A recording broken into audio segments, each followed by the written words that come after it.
Hello everybody, my name is Reach. I'm sure to you the topic today of what makes power overpowered. The topic brought to you from a Super Wiki member. It was just so interesting that I had to make a video on it. I was about to fill my quota.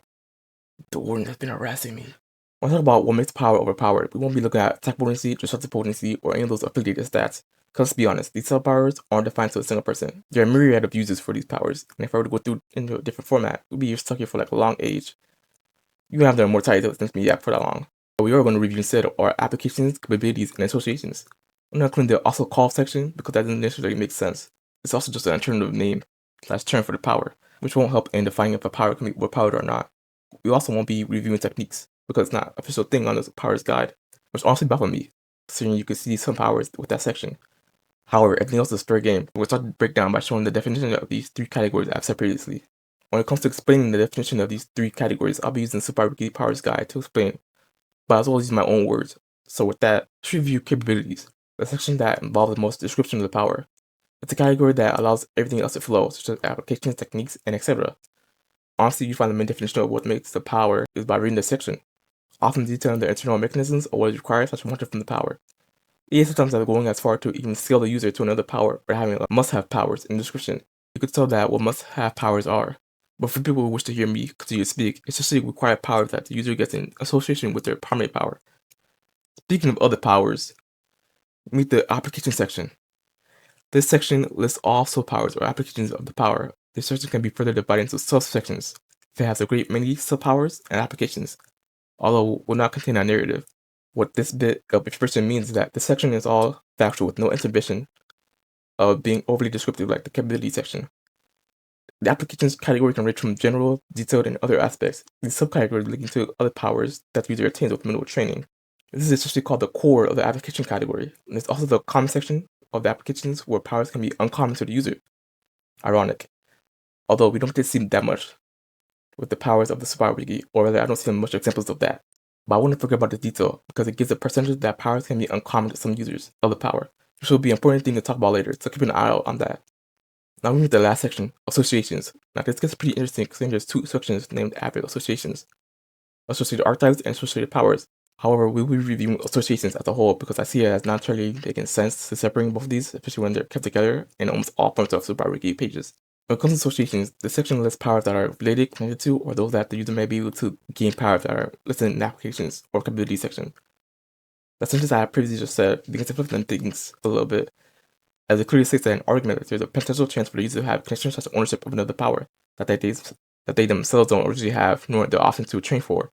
Now this is pretty speculative, but I had to assume this for me gaining a certain percent power by needing to meet a requirement. What the requirement is, well, we don't get to know, as after all, it's pretty much specific to the power.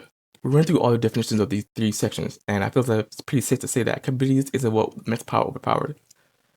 The capability section can often vary to telling the user that they can achieve a raw percent power or shoot a potency.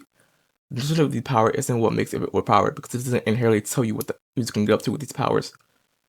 In some examples that I've shown in this video, there's descriptions where they can tell the user just what they're capable of, but 7 times out of 10, they'll get a page that tell you the functioning aspects of the power. We really have something that give away what the user is currently capable of, so unfortunately it's going to be what makes the power overpowered. The capability section eliminated, with 2 sections that remain, but only one can be accurately said as to what makes the power overpowered. With reviewing the application section, we can see the full explanation of the power by saying what the user can achieve with the power with minimal training.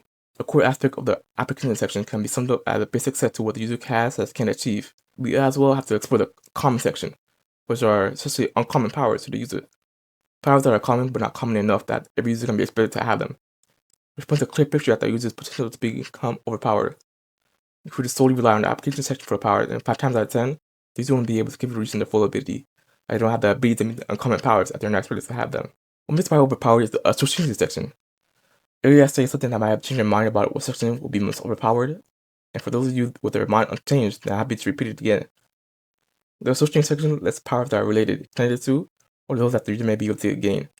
Powers that are in the application section, which makes the user capable of pushing out their potential and getting connections that ownership to a completely different power. From the start, I knew that the answer would be associations with the main connections a power can have to another power, but only one page can make this thing certain for me, and it will be that 9 Omnipotion page on the Super Wiki. When you visit the 9 Omnipotion page on the wiki, you get to first see how well taken care of the page is, so shout out to all those people who create the page. But once you scroll down, you get to see something relatively interesting. I know this example power is pretty late, but you'll see that it makes sense. Trust me, scrolling down from the page and reading their association section, we get to see the most powerful powers that ever exist, Omni Potions. When we make a power overpowered, it's what can be associated with, considering the power in question has the potential to be connected to or getting another power, and it's going to be Omni Potions. This is not good for all powers. I already read about like 5 pages about 9 potions, and that lucky page made to confirm my answer.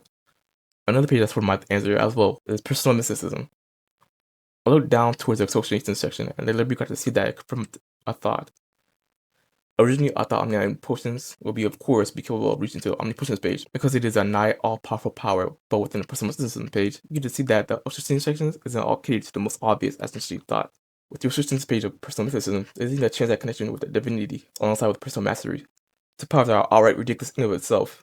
A ridiculous power like shell proficiency can even have the potential to treat the likes of a shell manipulation. Huh? You said you have shell proficiency? Oh, wait, chill.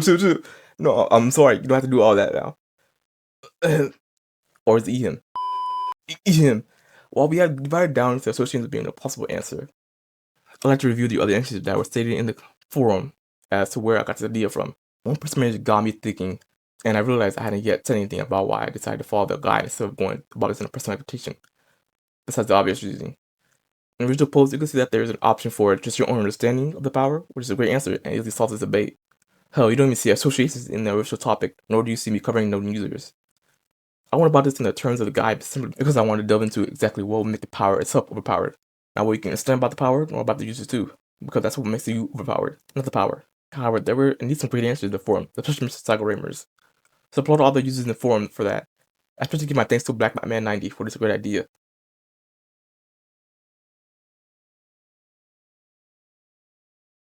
When do you think I get more emotions than just this? What? I'll show.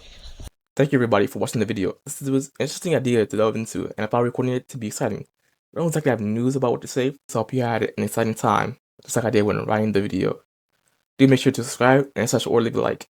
It tells me what I'm doing meets your expectations. And for now, I'll make sure to reach you next time as hopefully the official Super TV representative. Alright, now it says something about 100 subscribers.